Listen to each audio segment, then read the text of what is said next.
My husband's body wasn't even cold when his brother asked me about the house. I was still in my funeral dress, sitting in our front room with cold tea untouched on the side table, when Charles leaned in and whispered, "Did he ever change the deed?" I looked at him like he'd spoken another language. He tapped his temple as if that would help me understand. "You know, in case you ever need help managing things." Now, my husband had been in the ground less than 5 hours. I didn't cry at the funeral. Everyone thought I was in shock, maybe even numb with grief. But the truth was, I felt nothing. I stood next to the casket, accepted cold hands and insincere murmurs. "He was such a strong man. He adored you. You must be devastated." And nodded like a woman playing her part. But I wasn't devastated. I was free. I just didn't know it yet. That evening, when everyone was gone and the quiet came crashing in, I walked the length of the house like a stranger. Same rugs, same furniture, but it felt different. Hollow almost. I was still in that black dress. I hadn't eaten since morning, and my feet took me to the door I never dared touch in 52 years of marriage. His office. It had always been locked. Always. I used to think it was because of medical files and patient confidentiality. That's what he told me back when I still believed things. But even after he retired, the door stayed locked. He'd go in after dinner, stay for hours. Sometimes I heard him talking to himself. Once when I asked what he was working on, he said, "You wouldn't understand. Don't fuss." I stood in front of that door now. It was a plain wooden thing, dark mahogany with a brass handle. Nothing remarkable except that it had been the only part of this house that didn't belong to me. I pressed my hand against it, cool to the touch. Locked, of course. I could almost hear his voice behind me. "That's not for you." How many times had he said that about his work, his papers, his thoughts, and now he was dead? The next morning I called a locksmith. I didn't ask Charles. I didn't tell my children. Just found a name online and scheduled an appointment. The man came that afternoon. He was in his 40s, polite, didn't ask questions. Took him 15 minutes. "The lock's old," he said. "Hadn't been changed in years." Of course, it hadn't. Control doesn't evolve. It calcifies. When the door finally creaked open, the smell hit me first. Not rot or mildew, just age, dust, leather, something else I couldn't place. The room was immaculate, a large oak desk clean and cleared, bookshelves lining the walls filled with binders and thick legal pads, a single lamp, a leather chair, nothing out of place, nothing until you looked closer. He had labeled everything, every shelf, every binder. My name appeared again and again.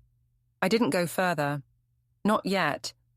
I stood there, hand still on the doorknob, staring into a space that had always been forbidden. And now it was mine. But it didn't feel like a gift. It felt like a challenge or maybe a dare. And I wasn't ready. Not that night. So I closed the door but didn't lock it. I left it slightly ajar, like a wound breathing in the dark. I didn't sleep that night, not because of grief, not because of fear, but because of the door. I kept thinking it would cack open on its own, that some memory or ghost would crawl out from that room and sit on the edge of my bed like it used to be him. But nothing came, just silence and the occasional tick of the hallway clock. By morning, I was exhausted, the kind of exhaustion that lives in your bones. I made tea, but forgot to drink it. I stood in front of the mirror in my robe and barely recognized the woman there. Hair like melted silver, thin lips pressed together, a tired defiance in the eyes.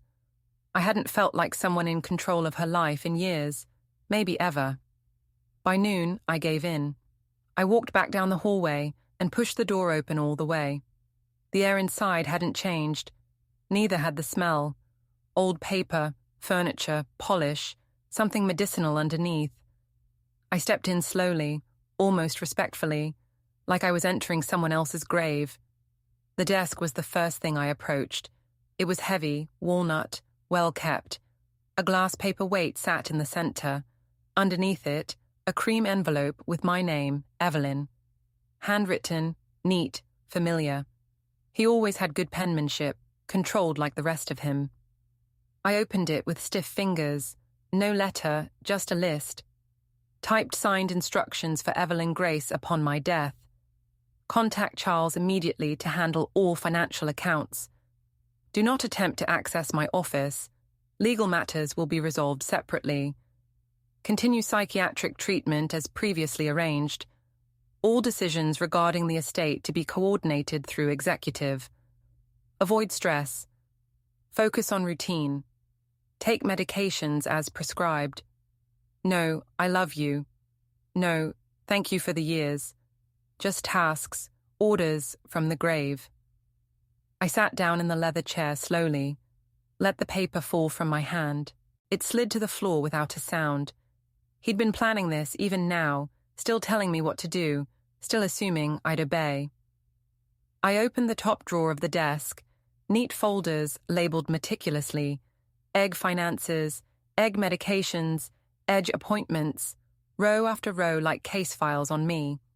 I pulled one at random inside copies of prescriptions I didn't remember agreeing to notes in his handwriting. Increased dosage if agitation returns. Dated 5 years ago. What agitation? Another file held letters. My letters. Ones I'd written to my sister, my friend Carolyn, even old birthday cards I'd mailed. All of them had been opened, scanned, some with notes in red ink. Concerning tone, mentioned sleep disturbances. He'd been watching me, not in the poetic sense, in the clinical, methodical, obsessive sense. The room was a shrine to his control.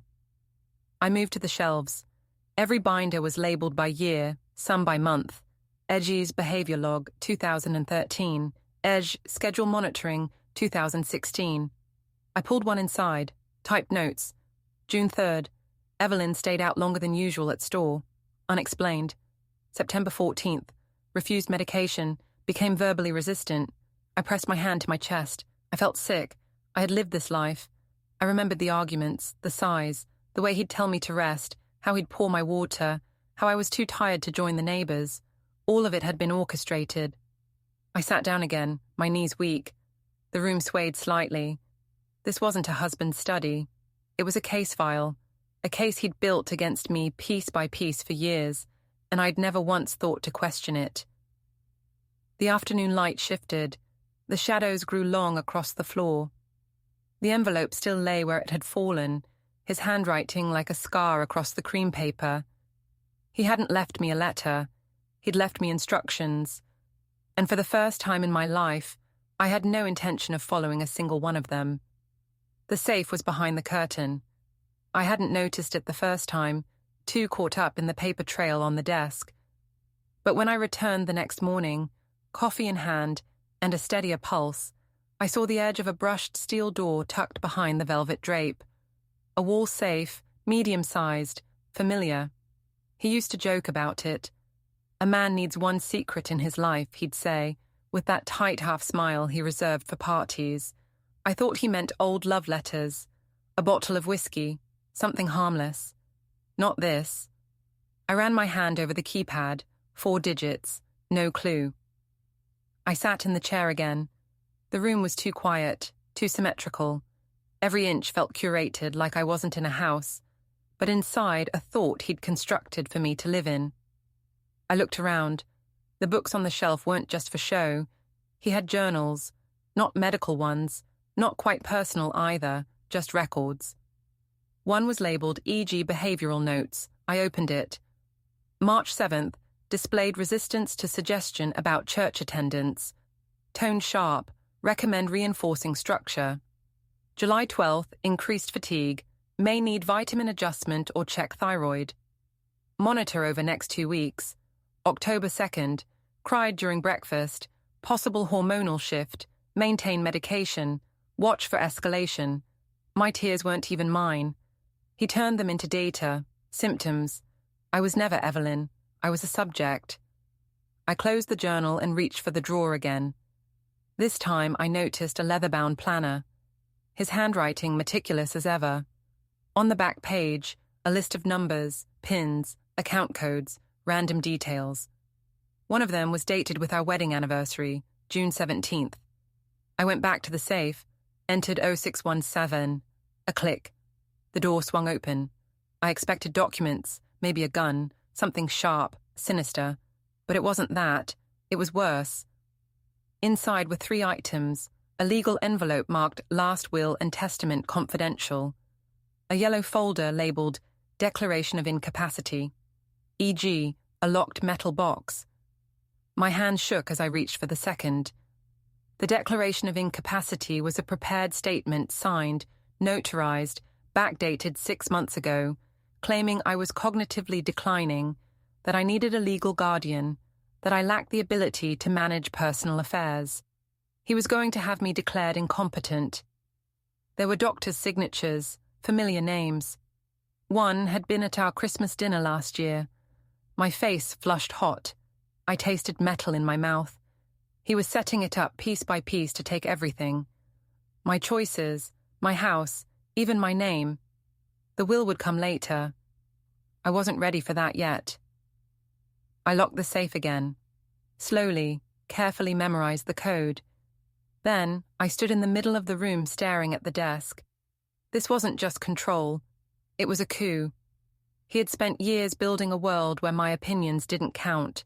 My voice was erratic. My emotions were unreliable. And everyone believed him. Because I was quiet. Because I let him speak for both of us. Because I thought love meant trust. Even when the walls began to whisper against me. I walked out of that room, closed the door behind me. Didn't lock it. Didn't need to because now I knew what was inside, and I wasn't the woman he built the case for anymore. He left me a prison, not a home. That thought stayed with me all morning. I walked from room to room. Same curtains I sewed myself in '83. Same chipped mug on the counter he hated. Same faded rug from our honeymoon trip to Maine. But it all looked different now. I thought, did anything in this house ever truly belong to me? The safe had shaken me, but the yellow folder, that declaration of incapacity, it made me see everything else in a different light. He hadn't just prepared for his death. He had prepared for my disappearance, quietly, legally, and long before his heart ever failed. I returned to the office with a purpose. This time I didn't pause in the doorway. I went straight to the bookshelves, my eyes scanning labels. A thin black binder caught my eye. Egg Legal Overview. Inside were copies of documents I'd signed over the years, but they weren't what I remembered. There was a power of attorney signed 6 years ago. I had no memory of it. He'd notarized it through Charles. Of course, there was a trust document I didn't understand fully. Something about restricted access, oversight by a family financial advisor. Again, Charles. And a folder of medical records, diagnoses I'd never heard of, mild cognitive decline, anxiety, prescription logs, notes from visits I didn't recall. And I started to wonder, had he ever really let me speak for myself in front of a doctor? He drove me to every appointment, always stayed in the room, interrupted, answered for me. The doctor would ask how I felt. He'd answer, "She's been confused lately. Haven't you, Eve?" And I'd nod, because it was easier, because I didn't want to be difficult, because I didn't know I was being erased. I found one more document. This one, unsigned but complete. A petition to transfer the house deed to Charles, under the justification that I could no longer manage property decisions. It was dated for last fall. He'd been about to do it, just hadn't gotten there yet. Suddenly, it made sense why he never let me handle bills. Why he'd frown when I asked about the mortgage or the utilities or the insurance. Why he always insisted we use his guy for everything. I sat down in the desk chair, felt the leather creak beneath me, the same chair he'd sat in for hours every night, planning my eraser. On the lower shelf, I noticed a single manila envelope. It wasn't labeled. I opened it. Inside were photographs, not of me, not of us, but of my friends, my sister Caroline, our neighbor Marta. Photographs taken from afar, through windows, from driveways with notes in his handwriting beneath each. Caroline, potentially disruptive, reinforces old habits. Marta, gossip risk, avoid weekly coffee. Helen, sister, question medication. Monitor if continues. I dropped the envelope. He'd been tracking not just me, but anyone who might pull me back into the world. I felt a slow fury rise, cold, dense, a kind of anger I hadn't let myself feel in years. Not the dramatic kind, not rage, not screaming, just clarity. This man didn't love me. He managed me. He created a system where everyone, the lawyers, the neighbors, even our family doctor, thought I was fragile, unstable, incapable. And the most damning thing, I helped him.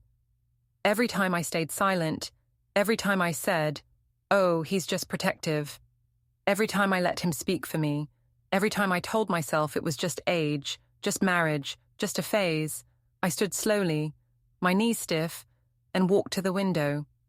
Outside, the same lawn I'd trimmed, the same mailbox I'd painted, the same street I'd waved to neighbors from. But the woman standing behind the glass now, she was different. She knew the truth, and she wasn't going to let it stay buried in a locked room. The will was where the real cruelty lived. I waited 3 days before opening it. 3 days of pacing the house, sorting his clothes, pretending to eat, pretending to sleep. I told myself it didn't matter, that I didn't care what he'd written, but I did because everything he'd done so far, every lie, every manipulation, had been perfectly calculated. And this would be his last move. The envelope was thick, stamped with the name of a law firm I didn't recognize. Inside, 20 pages of legal phrasing, cold as glass. At first I didn't understand much, but then halfway through, the words began to form a pattern. All liquid assets, property, and investments to remain in trust, managed by Charles Grant, until such time as Evelyn Grace is deemed competent to assume control of her affairs. Competent. That word again. Should Evelyn Grace require assisted living, the estate shall cover her expenses, provided her medical guardian approves of the facility. My hand trembled. In the event of mental or physical decline, her care is to be prioritized over discretionary spending. Unused funds revert to the family trust. Revert. A polite word for taken back. He hadn't left me a thing. Not really. I could live in the house but not own it, spend but not decide, exist but not act. He'd turned me into a dependent, even in death. For a long time, I just sat there. The will spread open like a map of everything I'd surrendered without knowing. The silence of the house was deafening. Even the tick of the clock felt like an accusation. When I finally moved, I went to the hallway mirror. My reflection stared back at me. Small, pale, shoulders curved inward. But beneath the frailty, I saw something unfamiliar. An old, slow, burning steadiness. He'd wanted to control me from the grave, but the grave had no say anymore. I took the will, folded it neatly, and slid it into my own file drawer. Then I wrote on the folder in block letters, e.g. evidence. That word gave me a strange comfort. Evidence, proof, not feelings, not memories, facts, something that could be shown, defended, used. By late afternoon, I'd made a list, people to contact, things to find out. Charles's name was on top. When I called, his tone was cautious, oily. "Aunt Evelyn, I've been meaning to reach out." "You're the executive," I interrupted. A pause. Yes, I've already started the paperwork. Don't you worry." "Don't start anything," I said. "Not until I've spoken to an attorney." He hesitated, then lowered his voice. "Evelyn, your husband's will is very specific. It's for your own protection." "We don't want to." "Who's we, Charles?" Silence. That was all I needed to hear. After I hung up, I sat in the quiet again, but this time it felt different. Not hollow, deliberate. Every heartbeat was an instruction. Move, think, act. In the drawer beside me, I found my old address book, dusty, nearly forgotten. Inside, among faded phone numbers, one name stood out. Margaret Hayes, my oldest friend. We hadn't spoken in years. My husband hadn't liked her, said she filled my head with nonsense, which now I realized meant she saw through him. I dialed her number. She answered on the third ring. Evelyn, the same warm, surprised voice. My God, I thought. Well, I didn't think you'd ever call. Neither did I said softly. But I've been reading. A pause. Reading what? My husband's mind. Another pause, then a sharp intake of breath. So, you finally opened that room. Yes, I whispered, and I'm not finished yet. That night, I didn't close the office door. I let it stay open, spilling lamplight into the hallway like a quiet rebellion. The air didn't feel haunted anymore. It felt mine.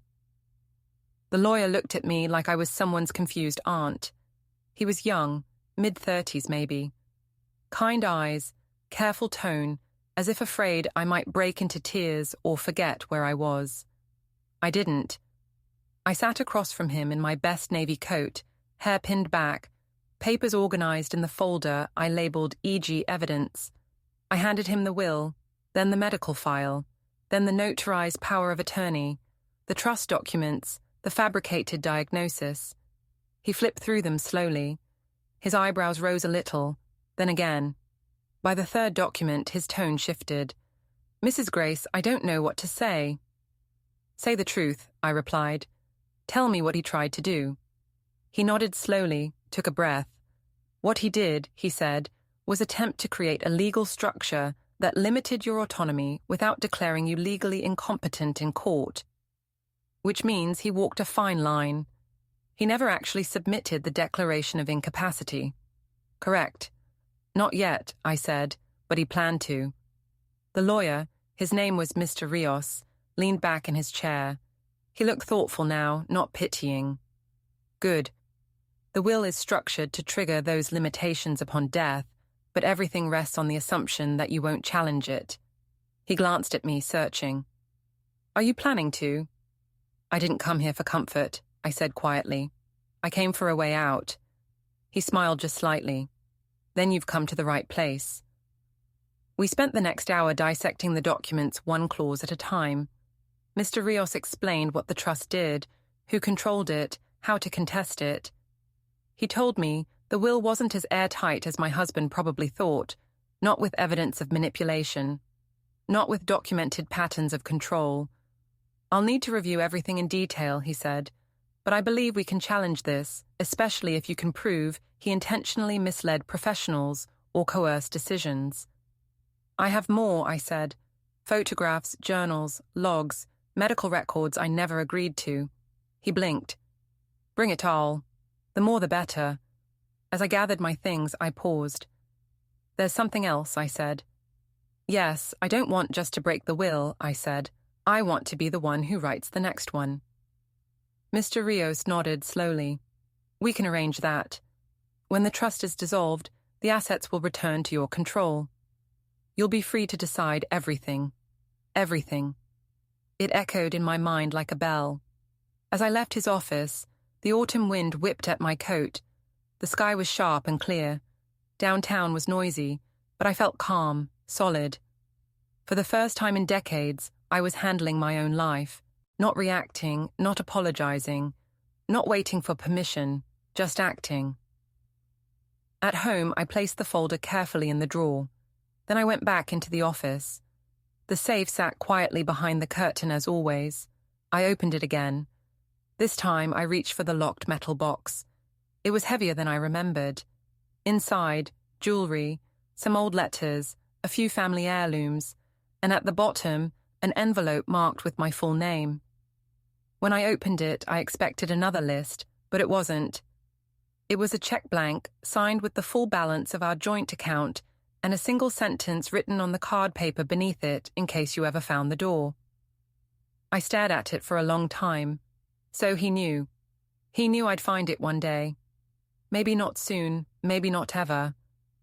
But some part of him, the part buried deep beneath the cold, must have known I wasn't going to stay caged forever. I folded the check, put it back in the box, and closed it gently. Not because I forgave him, but because I didn't need his permission anymore. The call from Charles came while I was making soup. I let it ring once, twice, then picked it up, wiping my hands on a towel. He didn't waste time. "Aunt Evelyn," he said. "Too warm, too smooth. I was surprised to hear from the attorney this morning. You didn't tell me you'd retained counsel." I stirred the pot. "You didn't tell me you plan to run my estate." A pause. "Your husband trusted me. He named me executive for a reason. Yes, because he knew I wouldn't fight. He was wrong." Another pause. Longer this time. I imagined him frowning, calculating how much patience this conversation was worth. "You don't have to be hostile," he said finally. "We're family. I'm only trying to make sure you're taken care of." I laughed. I couldn't help it. "Taken care of," I repeated. "Charles, I've been taken care of for 50 years. It nearly killed me." His tone tightened. "You're not thinking clearly. There's a reason the documents include oversight. Uncle Thomas was concerned about my mind." I cut in. "Funny. Every doctor I've seen in the last year says it's sharp as ever. But you wouldn't know that, would you? Since none of those records are in your files." I heard him inhale, frustrated, then a shift.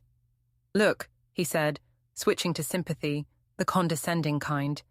"You're grieving. I get it. But overturning a trust, contesting a will, it's going to cost time and money. If you just let me handle things, your name's not on anything anymore," I said. "I've revoked your access. I've filed the paperwork. And I've hired someone smarter than both of us." Silence, then coldly. "You'll regret this. You don't know how hard this gets." I didn't flinch. "You don't know how hard it's already been." I hung up. My hands shook as I set the phone down, but not from fear. It was something else. Adrenaline, maybe.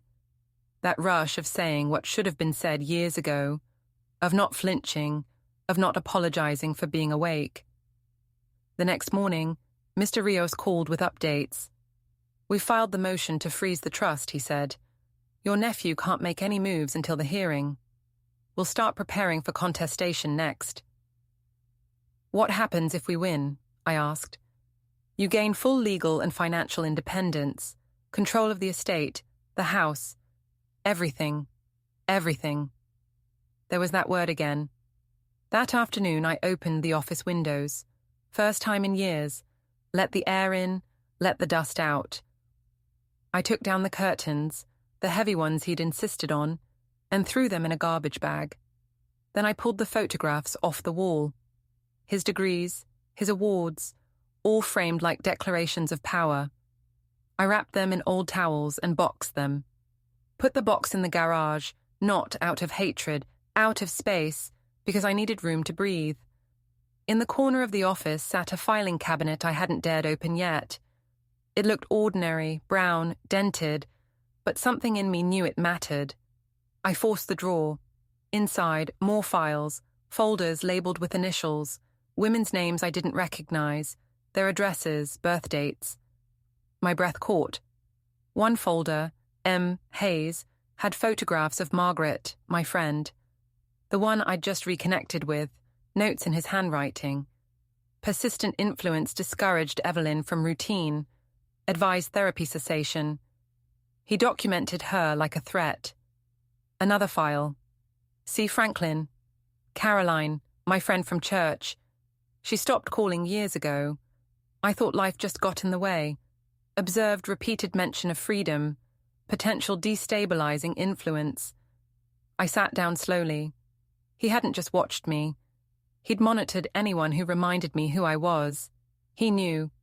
He knew all along that I was still in there, still whole, still dangerous to his design. That's why he worked so hard to convince the world I was weak, because he was afraid. And he was right to be. Margaret cried when I showed her the folder with her name on it. Not out of fear, not from shock, just a quiet old grief, the kind that says I knew, but I let it go. We sat in her sunlit kitchen, 2 cups of tea between us, the file open on the table. She turned each page slowly. Notes in his handwriting, surveillance dates, a typed memo he'd written to himself.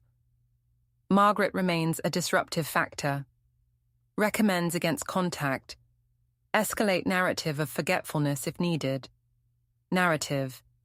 He'd built a story about me and about anyone who tried to reach me. I always wondered, Margaret said softly, why the last time I called, you were so dull, hollow, like you were underwater. I looked at her hands, still strong, still her, because I was. She closed the file, and now I'm breathing again. We talked for hours, not just about the documents or the will or Charles, but about the years in between, the quietness that settled into me, the way I stopped going to book clubs, stopped meeting her for lunch, stopped laughing with my whole face. I thought maybe you were sick, she said, or depressed. I was managed, I said. She reached across the table and took my hand. You're not alone, Evelyn. It took everything in me not to cry, not because I was sad, but because I'd forgotten how it felt to be believed. When I got home that afternoon, a letter was waiting in the mailbox. Thick envelope, no return address, my name written in the handwriting I'd lived with for most of my life. I opened it on the kitchen counter. Inside, one sheet of paper. You are lost without guidance. Don't destroy what little you still have. Stop this now, or the world will see what I always saw. No signature. But I didn't need one. The language was familiar, tight, condescending, full of veiled threats and false concern. He had written it before he died. I knew that in my bones. He'd left it for Charles or someone else to send if I stepped out of line like Eostomus slap, but it didn't land, not anymore. I folded the paper once and placed it in the fireplace. It caught quickly, burned silently, and in the flicker of its death, I said aloud, "For no one and for everyone, you don't get to tell my story anymore." That night, I pulled a box out of the closet, the one with old photo albums, letters, bits of who I'd been before him. Before I bent my spine to fit the shape he needed, there I was on a beach laughing. Paint on my hands in the kitchen, Margaret and I in ridiculous hats, Caroline and me dancing on her back porch. That woman was still in there. She'd just been buried under paperwork and prescriptions and 1,000 little cuts called concern. I stayed up until morning writing. Not a diary, not a confession, a plan.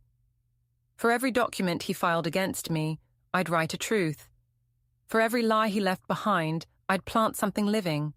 And when the time came, when court arrived, when decisions were made, I wouldn't just bring evidence, I'd bring me. Charles showed up on my porch 3 days later, uninvited. It was early evening. I'd just poured myself a glass of wine. The first in years that didn't feel like a secret. The knock was hard, hurried. I opened the door slowly. He stood there in a suit, sleeves wrinkled, hair out of place. He looked like a man unraveling. "I need to speak with you," he said, not even trying to smile. "Then speak," I answered, not moving from the doorway. "Inside." "No." He glanced around as if worried the neighbors might see him. "Fine," he muttered. "You've made this very complicated, Aunt Evelyn. You mean I've interrupted your inheritance?" His jaw tightened. "That's not what this is about." "No." "Then tell me what it's about." He hesitated just for a second. Then he pulled a folded sheet from his coat pocket and held it out. I didn't take it. "Your husband gave this to me a month before he died.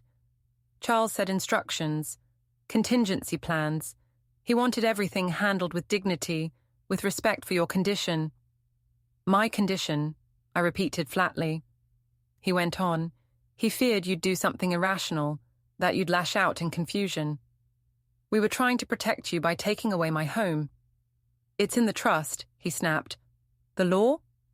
"I've seen the law," I cut in, "and I've hired someone who actually respects it." He shifted again, sweat forming at his temple. "You're going to lose, Evelyn," he said low and mean. "You're going to burn through the estate fighting this, and in the end, you'll still be alone." I leaned against the door frame, calm as I've ever been. "I've been alone for years, Charles. You just didn't notice because I was polite about it." He opened his mouth, then closed it. That was always the problem with men like him. They only understood power when it looked like theirs. I smiled. You can leave now. He didn't move, or I can call the lawyer and tell him you're harassing me on my own property. That got him. He turned, muttering something under his breath, and stalked down the porch steps. His car, sleek and black, peeled away a little too fast. I stood in the doorway until the taillights disappeared. Then I closed the door, not gently. That night, I added another page to my file, a summary of the visit, word for word. I knew how these men operated. They'd call it concern. They'd say I was escalating.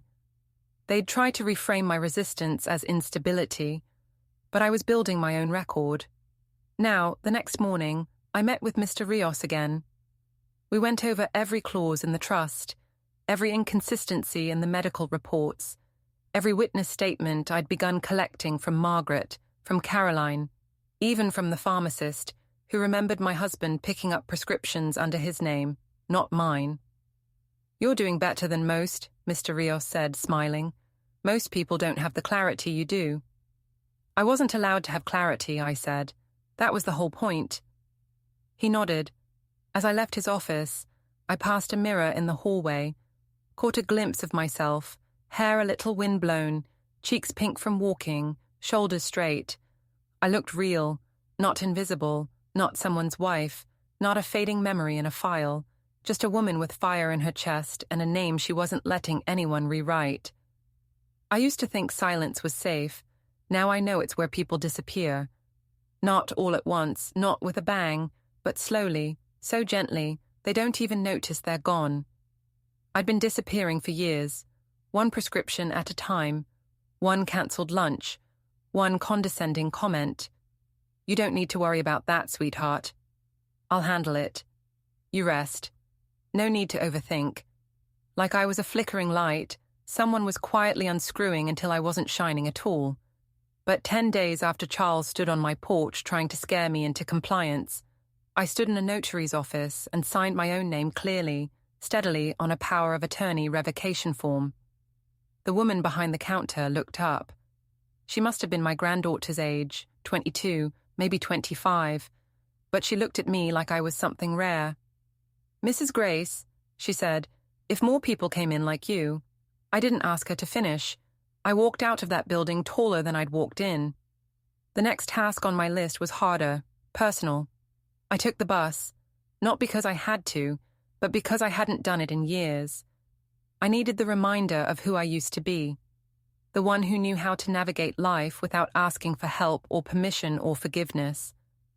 I rode into the city and climbed 3 flights of stairs in an old building that smelled like coffee and mildew and old linoleum. Caroline answered her door barefoot, holding a dish towel. Her eyes widened when she saw me. Evie, that name. I hadn't heard it in a decade. Are you going to let me in? I said gently. Or are we going to pretend the last 10 years didn't happen? She let me in. No questions. The apartment was warm. Light through the kitchen window hit her counter like honey. I sat on a wooden stool while she poured 2 cups of coffee. We didn't talk about the lost years right away. We talked about her dog, the neighbor's new boyfriend, the fact that my hair looked better short. You should have done that years ago, she said, smirking. Then I told her everything. The room went quiet. She didn't interrupt, just held her cup in both hands, still as stone. When I finished, she blinked. Evelyn, she said, I had no idea. I know, I thought you just faded. I did, I said. He made sure of it. She set her coffee down and reached across the table. I'm so goddamn sorry. We stayed that way, hand over hand, for a long time. Then she said something I hadn't expected. I want to write a statement about what he said to me the last time we spoke. You remember that? I never forgot. That evening, she emailed it to me, a short, clear paragraph describing how my husband had called her once, back when we still saw each other regularly, told her that I was under a lot of stress, that I struggled with memory, that I often misunderstood things, and that he was doing his best to protect me, that she should back off for my safety. And so she did because she trusted him, because she didn't want to make things worse, because she thought maybe he was telling the truth. I read it 4 times, then printed it, filed it under supporting evidence, character defamation. I sent a copy to Mr. Rios. He called within the hour. "This is excellent," he said. "This shows intent, shows a pattern. If we get 2 more like this, I think the judge will have no choice but to at least partially dissolve the trust." "But I don't want part," I said. "I want the whole damn thing burned." He didn't laugh. Neither did I. That night, I pulled a box out of the closet I hadn't touched since 1998. Inside were letters, real ones. Ink, envelopes, stamps, letters. I'd written to myself once a year, every New Year's Eve, back when I still believed in becoming someone better. I opened the last one. It said, "I hope you haven't forgotten what it felt like to laugh with your mouth open. I hope you're still reading, still walking fast, still making lists, still refusing to apologize for your voice, still alive in the ways that matter." I held that paper to my chest. No tears came, only heat, only something I hadn't felt in years, a sense of return. She found the papers under a stack of magazines, not because she was snooping, but because she was bored. My granddaughter Nora had been staying the weekend, and after an hour of my home-baked scones and a walk around the garden, she started poking through my old photo albums and dusty bookshelves as only a 17-year-old can, curious without fear. "Grandma," she called from the study, "who's C. Franklin?" I was in the kitchen rinsing teacups. I froze. "Where did you see that name?" I asked calmly. Too calmly. "There's a file," she said, "with lots of papers in your handwriting and some in someone else's. It says things like monitor conversation, and it has a photo. A woman in a blue scarf. Caroline." I dried my hands and walked slowly toward her. She was sitting cross-legged on the floor, the file opened on the rug, one page in her hand. She looked up at me, and for a second, just a second, I saw the same look in her eyes I used to see in the mirror. Confusion, hurt, disbelief. I sat down beside her. The joints in my knees cracked as I folded myself beside the mess of papers. "Put that down, sweetheart," I said gently. "I'll tell you everything." She did, and I did. For the first time out loud, without tidying the story, to make it less shameful, without excusing him, without softening the edges.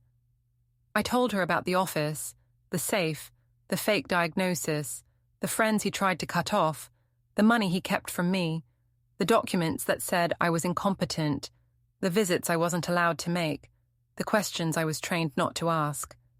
She listened, silent, wide-eyed. "Why would he do that?" she whispered. "Because he needed me to be smaller than him," I said. "And when I wasn't, he found ways to make it look like I was." Nora nodded slowly. "That's abuse," I blinked. The word landed like a gavel. "Yes," I said finally. "It is." She gathered the papers and placed them gently back in the folder.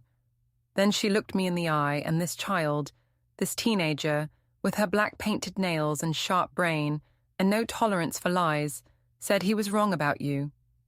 And just like that, something broke open in me. Something I didn't know was still locked.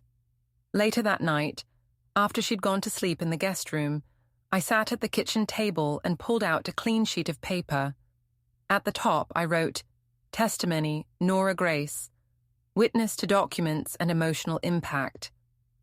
I described the moment, her reaction, her words, not because I needed more evidence for court, though Mr. Rios would be pleased, but because it mattered. It mattered that someone young, someone untouched by the narrative my husband had spun, saw me clearly, without filters, without history clouding her eyes. It meant the truth wasn't just mine anymore. The next morning, Nora left early for a school project. But before she did, she hugged me tighter than usual. "Don't let them win, Grandma," she said. I smiled. "I don't plan to." When she was gone, I stood in the study and looked around. For decades, this room had been his thoughts, his secrets, his power. Now it was where my granddaughter called out the word abuse like a lit match in a dark room. Now it was mine. I sat at the desk, opened the laptop, one he never used, and created a new folder. I named it Restoration, and I began uploading every file, every photograph, every note. I wasn't just preparing for court anymore. I was preparing to rebuild on my terms. The new lawyer didn't speak right away. She sat behind a wide oak desk, glasses perched low, grey hair twisted into a bun that looked like it had never once come undone. Her name was Judith Bell. Mr. Rios had recommended her. If you want someone who's calm in a courtroom and deadly in paperwork, she's your woman. She flipped slowly through my folder, page after page, one long painted fingernail tapping the table with each turn. I sat across from her, spine straight, not a drop of fear in me, only waiting. Finally, she looked up. "This isn't just a trust dispute," she said. "This is a full-scale reputational eraser." I nodded. She tapped a paragraph on the will. "He structured it so you'd be paid for obedience, not partnership. He always did. Did anyone ever try to intervene?" I smiled faintly. They didn't know they had to. Judith nodded. "That's the cruelty of it. People see bruises, they act, but you hide someone's mind. And no one notices. Not right away." She closed the folder. "You've built a solid base.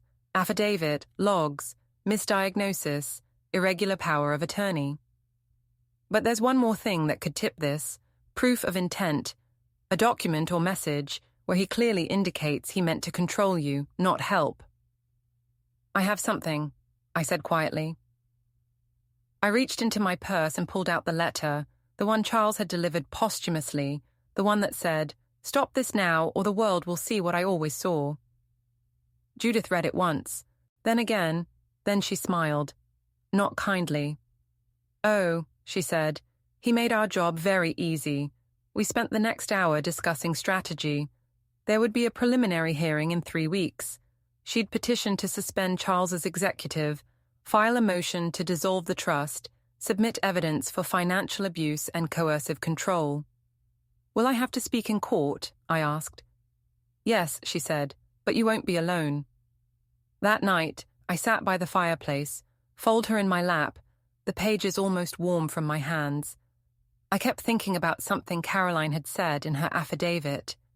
He made everyone believe she was fragile when really she was the strongest woman in the room. I thought of Nora looking at those files with fire in her voice. Of Margaret saying, "You're not alone."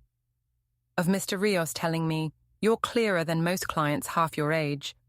Of Judith quietly placing the letter in a file labeled admittance. They saw me, and still they weren't half as important as what I saw in myself now.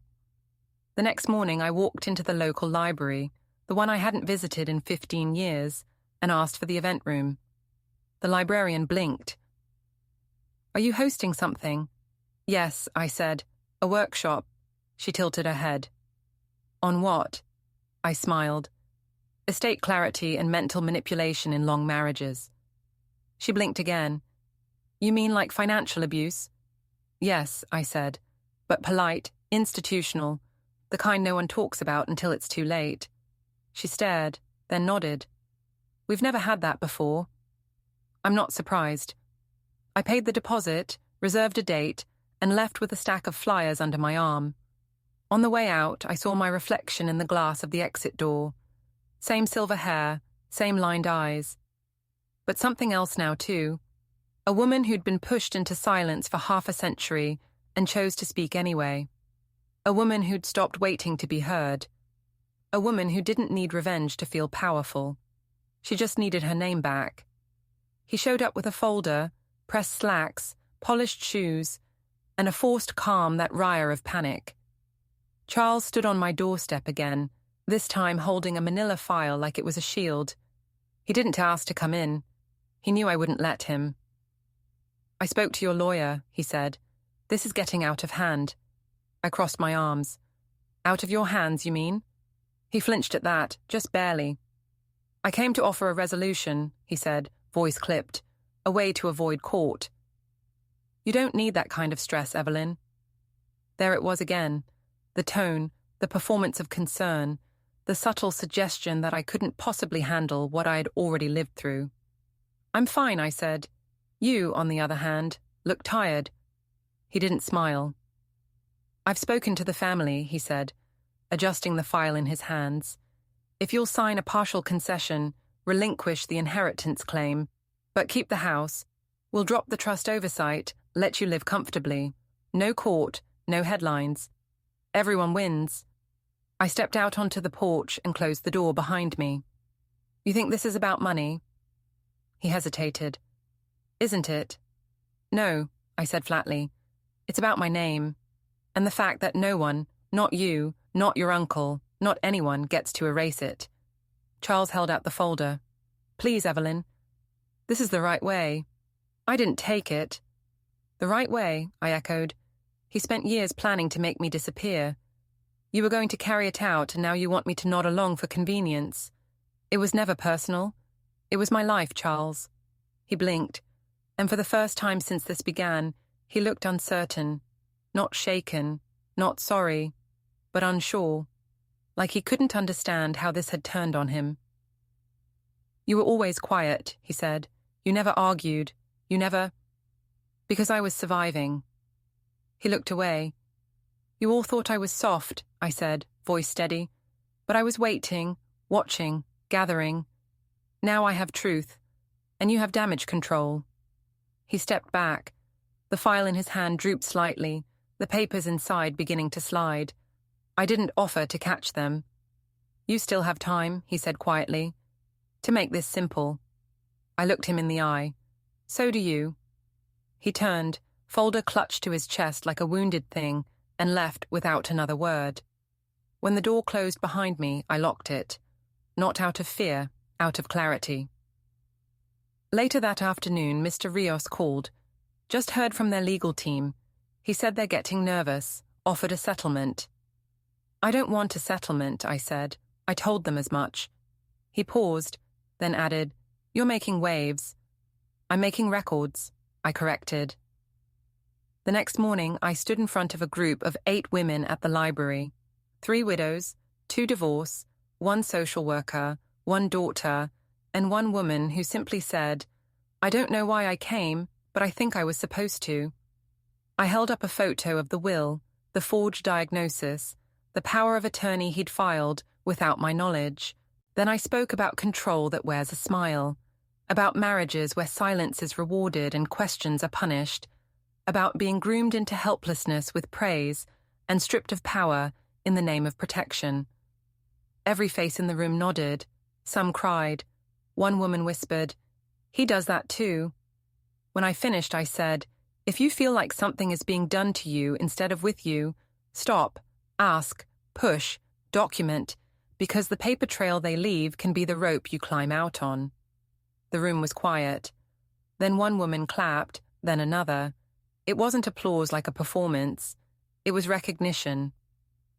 Afterward, 2 women stayed behind. I want to talk to your lawyer, one said. The other looked at me with soft eyes and said, How did you stay so calm through it all? I smiled. I didn't, I said, but I didn't let that stop me either. That night, I sat at my kitchen table and lit a single candle. Not for mourning, for illumination, because I wasn't fighting a man anymore. I was fighting a story, and I was finally writing my own. The court date came with rain, not a storm. Nothing dramatic, just a soft, steady drizzle, like the sky was washing off something old. I wore navy, not black. Black would have made it about him. Navy was for strength. Quiet, solid, undeniable. I pinned my hair up myself. No fuss, no trembling hands. Judith met me outside the courthouse. She didn't say much, just nodded once. Inside, the room was small, tidy, fluorescent lights, brown carpet, a clock that ticked a little too loudly. Charles sat at the other table with his lawyer, a tall man with slick hair and the kind of voice that oiled its way through arguments. They didn't look at me, didn't smile, just whispered behind their papers like boys who'd been caught cheating. The judge, a woman in her 60s, called us to order. The hearing wasn't a trial, just the first step. Petition to dissolve the trust, revoke the executive's rights, and return full authority to me. Judith stood first. Her voice didn't rise. It didn't need to. She laid out the facts like bricks, forged perception of mental incompetence, manipulative legal documents, absence of a formal medical diagnosis, and intentional control of assets to limit autonomy. Then she presented the evidence, my notes, the files, the declaration of incapacity with its convenient back date, the medication records, Caroline's affidavit, Nora's observation, the letter he left. Stop this now or the world will see what I always saw. Judith read that last line aloud. The room fell into a long, frozen pause. Then it was their turn. Charles's lawyer stood. He used words like confused, fragile, protective intentions, family discretion. He didn't look at me once because if he had, he would have seen the truth. I was none of those things. When he was done, the judge looked at me. Mrs. Grace, she said, do you wish to make a statement? I stood. No notes, just my voice. I was married to a man who believed love meant control, that if he dressed it up as care, no one would notice the leash. He planned my decline like a retirement package, structured, hidden, tidy. And the worst part is, for a long time, I agreed with him. Not because I was weak, because I was tired, because I thought marriage meant yielding, because I thought silence was respect. I took a breath.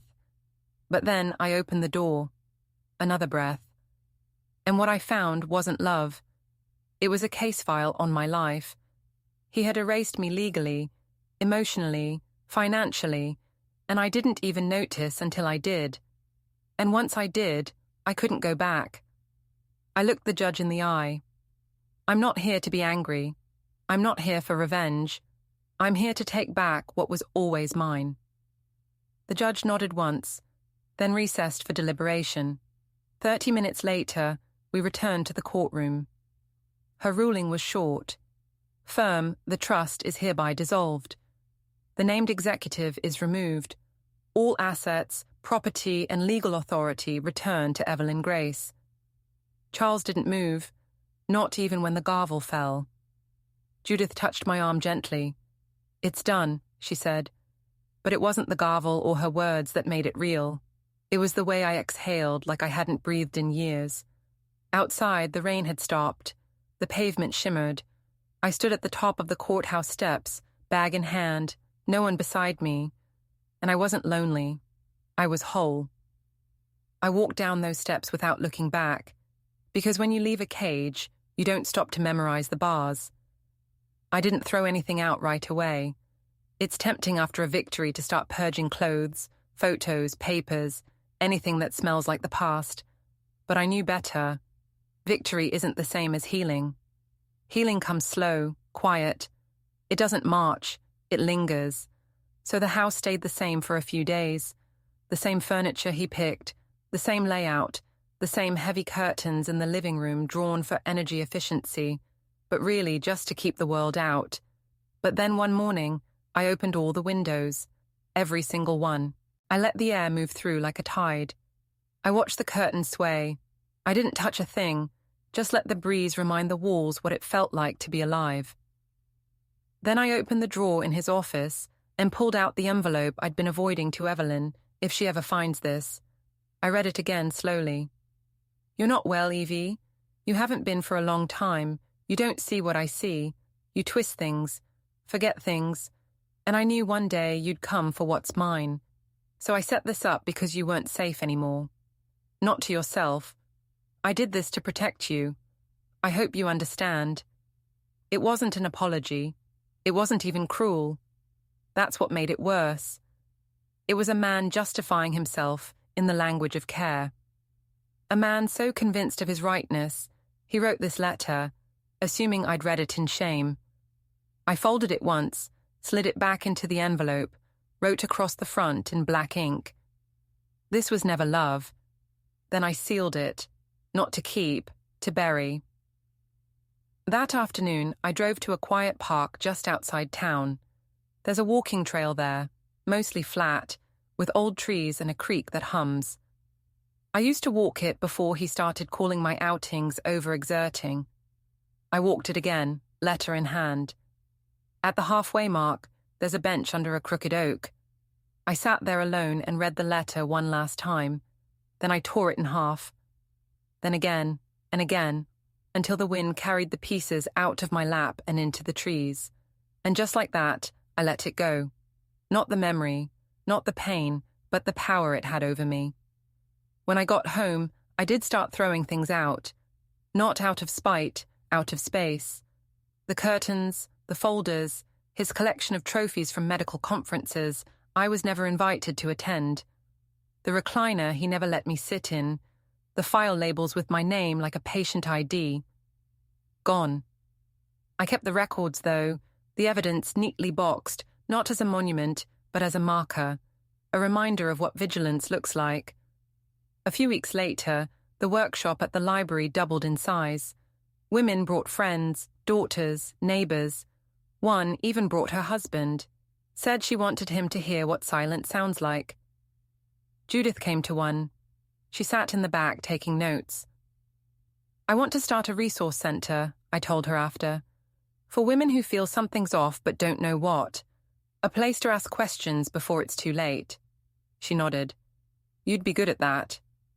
I already am, I said, and I believed it. Nora visits every other weekend now. We cook, we laugh, we talk about college. She asked me once, Grandma, do you think he ever really loved you? I didn't answer right away because the truth is, I don't know. Maybe he loved the version of me he created.